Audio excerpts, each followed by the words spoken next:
Assalamualaikum warahmatullahi wabarakatuh. Waalaikumsalam warahmatullahi wabarakatuh. Alhamdulillah hamdan yuwafi bi'ammahu wa yukafi'u mazidah. Wassalatu wassalamu ala rasulina Muhammadin wa alihi wa sahbihi ajma'in. Ya ayyuhar rahimakumullah. Qala Allah ta'ala fil Qur'anil Hakim. A'udzu billahi minasy syaithanir rajim. Bismillahirrahmanirrahim. Innama yuwaffas sabiruna ajrahum bighairi hisab. Wa qala Allah ta'ala ya ayyuhalladzina amanu ista'inu bisyabri wassalah innallaha ma'as sabirin. Qala Rasulullah sallallahu alaihi wasallam as-sabru nisful iman amma ba'du. Hadirin sekalian yang saya hormati, saudara-saudara seagama yang dimuliakan Allah. Pertama-tama, marilah kita panjatkan puja dan puji kehadirat Ilahi Rabbi yang atas rahmat dan karunia-Nya, yang atas kasih sayang dan kemurahannya, saat ini kita bisa berkumpul menghadiri pengajian yang berbahagia ini. Sholawat serta salam semoga dilimpahkan kepada junjungan alam Nabi besar Muhammad sallallahu alaihi wasallam. Hadirin sekalian, saudara-saudara seagama yang dimuliakan Allah, suatu waktu mungkin kita pernah mengalami atau paling tidak pernah melihat di stemplat bis. Tahu kan stemplat bis? Masa iya tidak tahu stemplat bis? Di stemplat bis orang berebutan ketika akan naik bis, berjalan terburu-buru, bahkan setengah berlari saling mendahului, saling berdesakan karena takut tidak kebagian tempat. Pada waktu itu si kernet bis berkata, "Coba tenang Pak, tidak usah berdesak-desakan begini, sabar." Nah, sabar yang dimaksudkan di sini adalah bisa menahan diri, tetap tenang, tidak terburu-buru atau tergesa-gesa. Kernet yang mengingatkan begini tentu saja adalah kernet bis yang baik. Karena tidak mungkin ada kernet yang berkata, "Nah, bagus, hayo berdesak-desakan semua. Saling dorong saja Pak, pencet yang sebelah sana. Ya, bagus, desak." Nah, itu tidak mungkin. Jadi apa yang dikatakan oleh kernet bis tadi adalah benar. Dia mengingatkan agar bisa menahan diri, tidak terburu-buru, dan itu adalah sesuai dengan yang diajarkan dalam ajaran Islam. Rasulullah Shallallahu Alaihi Wasallam telah bersabda, "Al-azalatu minas sayatin wa ta'auni min rahman." Terburu-buru itu adalah terbawa setan, dan tenang penuh pertimbangan itu dari yang maha penyayang. Nah, jadi jelas sifat terburu-buru atau tergesa-gesa itu adalah dari setan. Sedangkan tenang, penuh pertimbangan, kalem, penuh perhitungan, itu dari Allah. Hadirin sekalian, kita ambil contoh yang lain. Pada suatu sore di hari Sabtu yang indah, sepasang remaja sedang berjalan santai sambil berpegangan tangan. Sekali-kali mereka saling cubit sambil tertawa-tawa kecil. buset, nampaknya mesra sekali. Nah, memang kalau lagi falling in love, kemesraan itu kadang-kadang ditunjukkan dengan saling cubit mesra. Tidak ada yang lagi pacaran menunjukkan kemesraan dengan saling gebuk. Wah, kalau saling gebuk itu dianggap mesra, cilaka, bahaya. Pulang pacaran bisa langsung diopname di rumah sakit. Mendingan tidak mesra daripada benyol. Nah, kita lanjutkan nih. Ceritanya kedua remaja yang sedang memadu cinta itu berjalan. Kebetulan mereka melewati serombongan anak-anak koboi yang sedang pada nangkring di pinggir jalan. Persis ketika lewat, kedengaran di antara anak-anak koboi itu ada yang nyeletuk. Wah, ceweknya boleh juga tuh, Maria Mercedes. Kawannya menimpali, iya, cuma sayang Mercedes digandeng sama bemo. Wah, diledek kayak begitu, si cowok yang sedang menggandeng pacarnya kontan menghentikan langkahnya. Mukanya mendadak merah. Bayangkan diledek di depan pacar. Siapa yang tidak tersinggung? Nah, ketika melihat pacarnya ngambek, si cewek itu langsung berkata, sudahlah, tidak usah diladeni, sabar. Nah, sabar yang dimaksudkan di sini adalah bisa menahan diri dari marah atau bisa menahan amarah. Wal kazimina al-ghaiza wal afina 'anil nas. Demikian firman Allah dan surah Al-Imran ayat 134. Dan orang-orang yang menahan amarahnya serta pemaaf terhadap manusia. Nah, makanya jangan suka cepat marah. Ada orang memandang kita dikit aja langsung ngambek. Apa lu lihat? Apa lu lihat muka gua terus? Emang muka gua ini layar bioskop? Ada lagi yang ngambek. Gimana nggak akan marah Kang Ibing? Pipi saya diusap-usap. Lah ya sudah, pipi diusap-usap saja marah. Ya tapi dia ngusap-usapnya pakai amplas. Wah, kalau itu sih lain lagi. Marah sih boleh-boleh saja. Dalam ayat tadi Allah Subhanahu wa Ta'ala tidak berfirman dan orang-orang yang tidak mempunyai nafsu amarah atau orang-orang yang menghilangkan marah, tapi yang menahan marah. Menghilangkan nafsu amarah tidak mungkin. Rasulullah bersabda, innama ana basyarun agdobu kama yagdobul basyar. Aku hanya seorang manusia, akan marah seperti marahnya manusia. Nah, tapi tentu saja berbeda. Marahnya beliau tidak mengeluarkan beliau dari kebenaran. Hadirin sekalian, jadi sekali lagi bukan menghilangkan amarah, tapi menahannya. Karena kalau nafsu amarah itu hilang sama sekali, tentu yang namanya perjuangan tidak akan ada. Kalau nafsu amarah itu tidak ada sama sekali, orang tidak punya nafsu amarah sama sekali, melihat orang tua yang kita hormati dihina orang, apalagi kalau penghinaannya sudah melebihi batas, kita akan diam. Nah, ini tidak boleh. Meskipun dengan alasan sabar, itu tidak boleh didiamkan. Sabar yang begini tidak boleh. Malah menurut Imam Ghazali, sabar yang begini haram hukumnya. Hadirin sekalian yang saya hormati, kita lanjutkan. Zaman sekarang mencari kerja itu tidak mudah. Jangankan yang tidak punya ijazah, yang berijazah sarjana pun kadang-kadang sulit. Masuk kantor, keluar pabrik, yang ada cuma tulisan maaf tidak ada lowongan.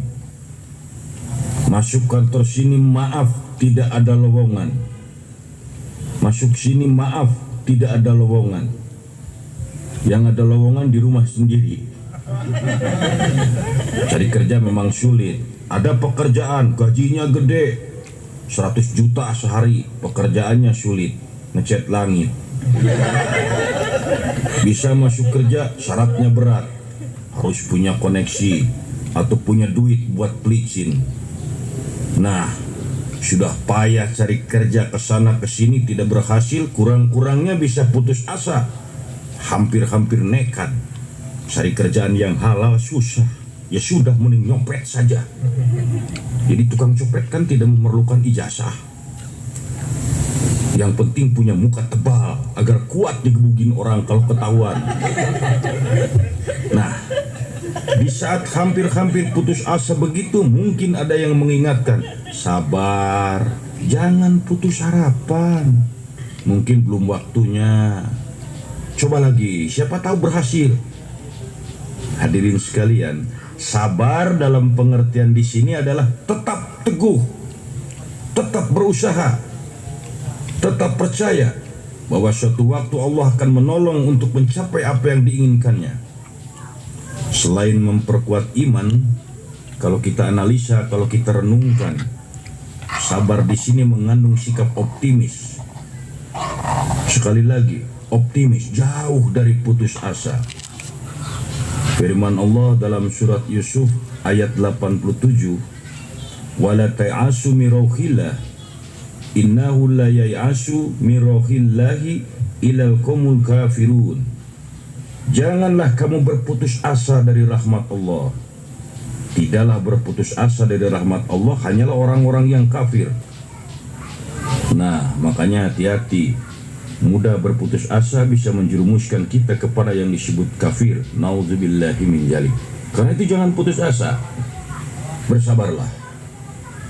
Hadirin sekalian, saudara-saudara seagama yang dimuliakan Allah. Setelah melihat contoh-contoh seperti yang saya sebutkan atau saya ceritakan tadi, maka secara sederhana bisa kita simpulkan yang dimaksud dengan sabar adalah bisa menahan diri, kuat, teguh, tahan banting, berjiwa besar dalam menghadapi setiap cobaan hidup di jalan yang diridhoi oleh Allah. Nah, ini yang penting, sekali lagi di jalan yang diridhoi oleh Allah.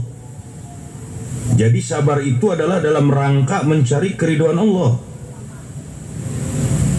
Ini penting untuk ditegaskan, sebab meskipun bisa menahan diri, kuat, teguh, tapi jika itu dilakukan tidak pada jalan yang diridhoi Allah, itu bukan sabar namanya. Kita ambil contoh, misalnya saja ada seekor pencuri, seorang pencuri. Dia berjongkok di tempat yang gelap. Dinginnya hawa malam, gigitan nyamuk ditahannya. Berjam-jam dia lakukan itu menunggu penghuni rumah yang akan dimasukinya tidur semua. Ingin batu pun ditahan. Nah, meskipun dia termasuk kuat, teguh, bisa menahan diri, tapi dia tidak bisa dikatakan orang yang sabar. Sebab jelas yang dilakukannya itu ada pada jalan yang tidak diridhoi oleh Allah.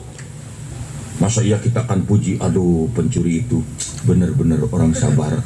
Tidak bisa. Biar dia kuat menahan diri, kuat kedinginan, kuat digigitin nyamuk, tidak termasuk sabar. Sebab apa? Yang dia lakukan itu jelas pada jalan yang tidak diridhoi oleh Allah Subhanahu wa Ta'ala. Hadirin, dalam hal ini barangkali perlu dijelaskan. Allah Subhanahu wa Ta'ala berfirman dalam surat Az-Zariyat ayat 56, "Wa ma khalaqtul jinna wal insa illa liya'budun." Tidak semata-mata aku ciptakan jin dan manusia melainkan hanya untuk mengabdi kepadaku. Nah, itu batuk, hadirin. Perlu dijelaskan bahwa itu adalah batuk. Hadirin sekalian, tugas kita hidup di dunia ini sebenarnya cuma satu, mengabdi kepada Allah. Kalau dijabarkan, salah satu bentuk pengabdian itu menurut kepada semua yang diperintahkan oleh Allah Subhanahu wa Ta'ala dan menjauhi apa yang dilarangnya. Atau dengan kata lain, kita hidup ini adalah hanya mencari keridhaan Allah semata-mata. Yang penting Allah ridho. Yang lain-lainnya mau ngambek sama kita, mau tidak senang sama kita, tapi kalau kita yakin bahwa itu Allah meridhoi, ya sudah, kita jalankan.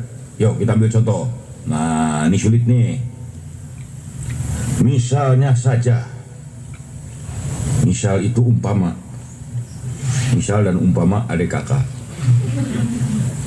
Misalnya kita bekerja di suatu kantor di Eropa,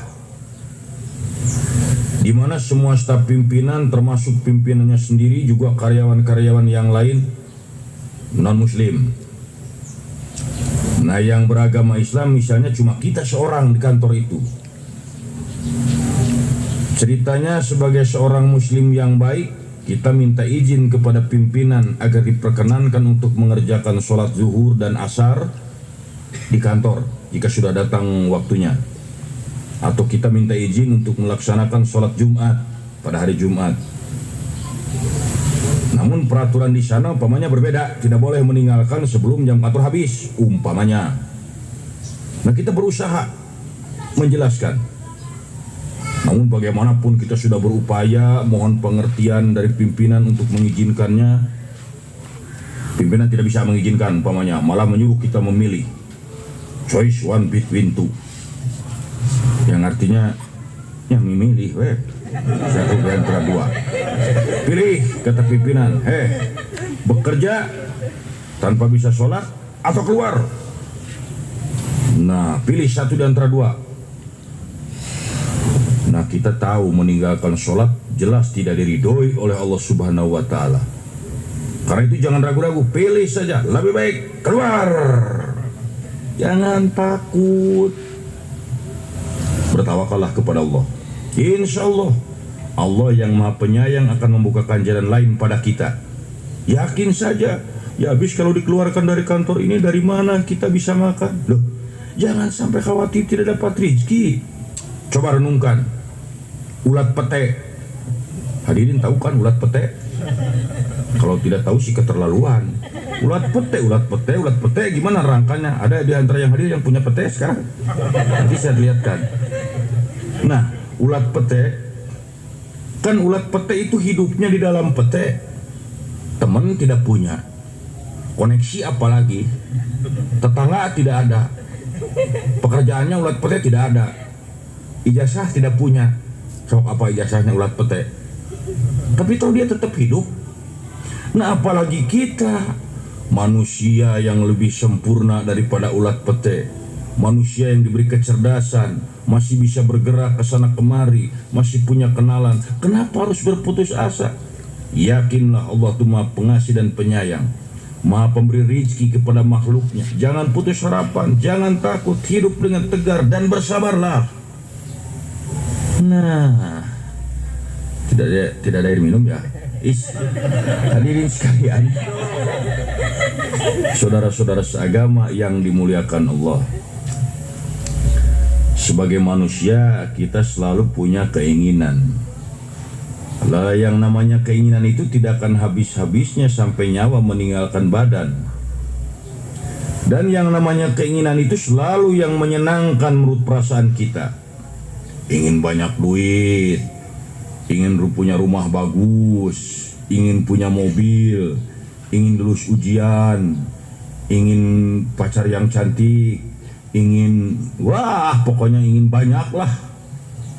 Yang jelas semua keinginan itu menyenangkan menurut hati kita. Pokoknya yang diinginkan itu yang menyenangkan atau membahagiakan. Karena itu tidak ada orang yang menginginkan agar jadi miskin. Atau misalnya ada orang yang menginginkan, saya ingin tabrakan. Tidak ada. Kenapa? Tahu tabrakan itu tidak menyenangkan. Atau tidak ada orang yang mempunyai keinginan, saya ingin sehari-hari itu bisa makan bata. Tidak bisa. Ketemu ke restoran, ingin tidagor kepala kena meja. Bukan, kita kan makan enak, ingin enak. Kalau ingin tidagor jauh-jauh ke restoran, di rumah juga bisa. Atau tidak ada orang yang anak sekolah yang menginginkan agar keinginannya agar tidak lulus ujian. Tidak bisa, karena itu bertentangan dengan kesenangan kita, berlawanan dengan kesenangan hati. Nah, di sini soalnya ternyata tidak semua yang diinginkan itu terlaksana.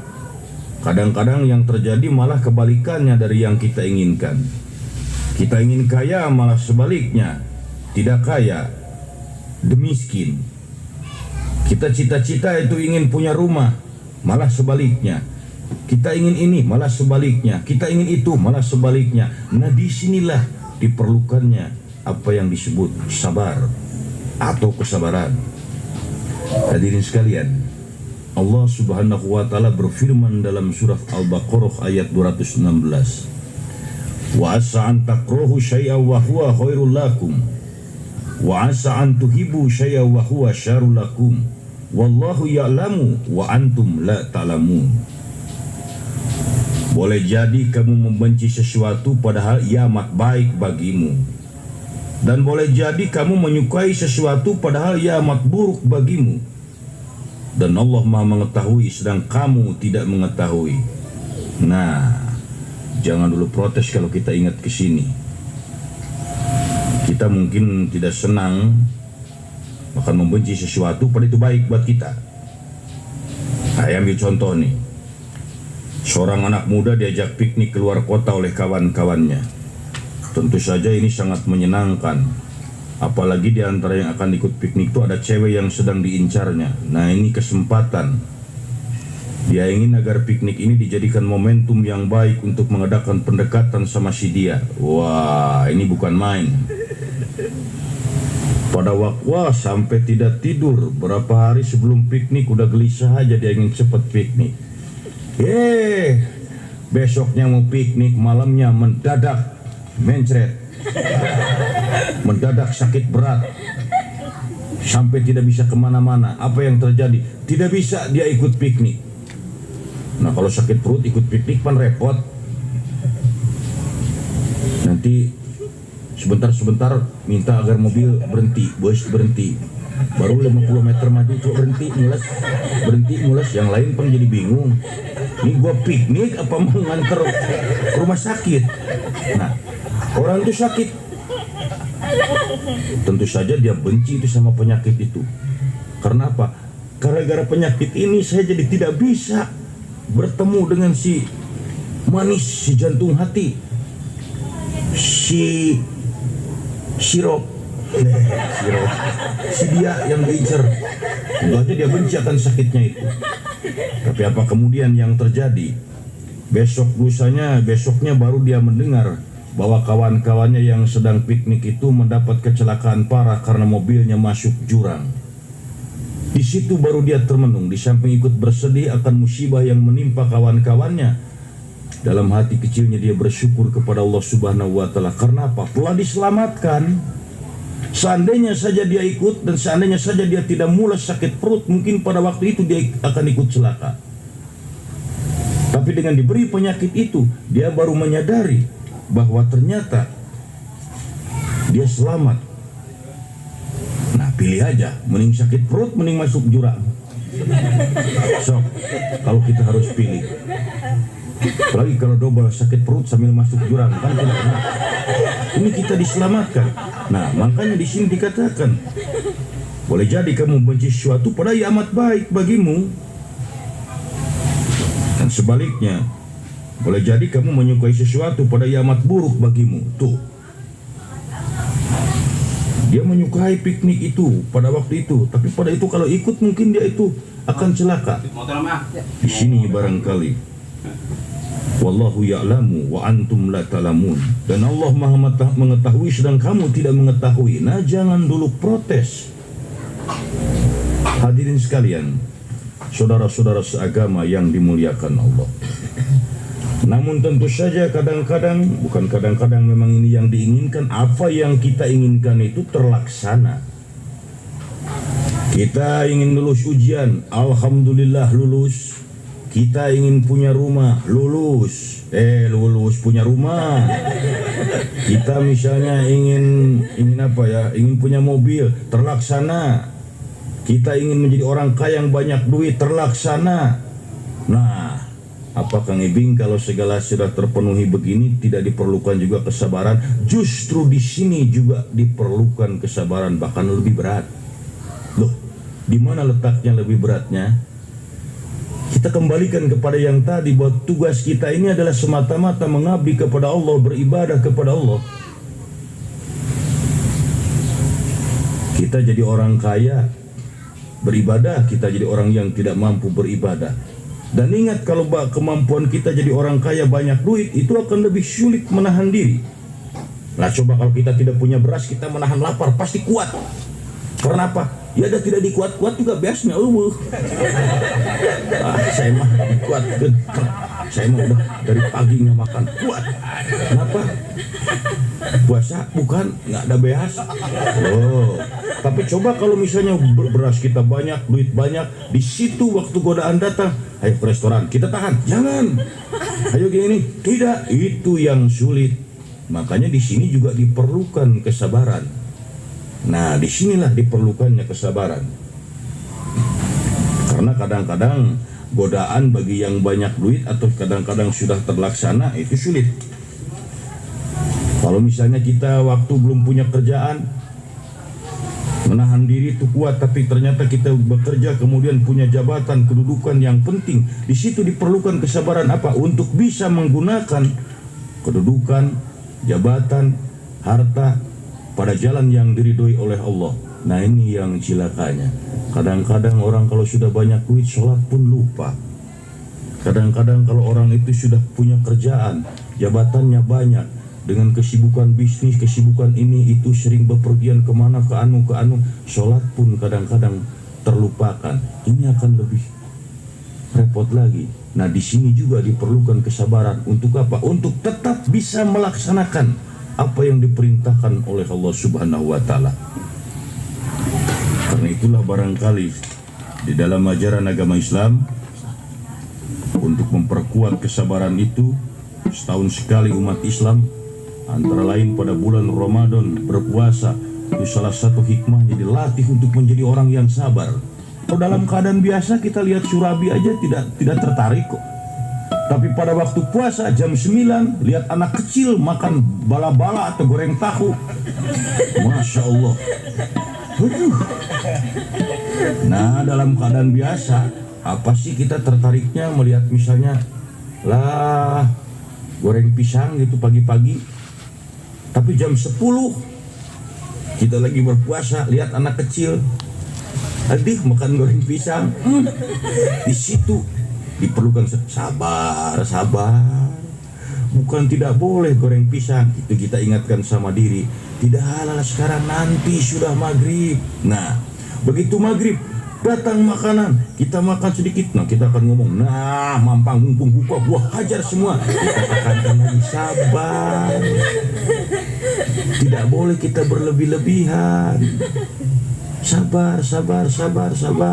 Nah itu kan tidak segampang yang dikira. Demikian kuatnya orang yang sabar, dan tentu saja memerlukan perjuangan yang hebat, sehingga barulah kita mengerti bahwa orang yang sabar itu adalah kekasih Allah.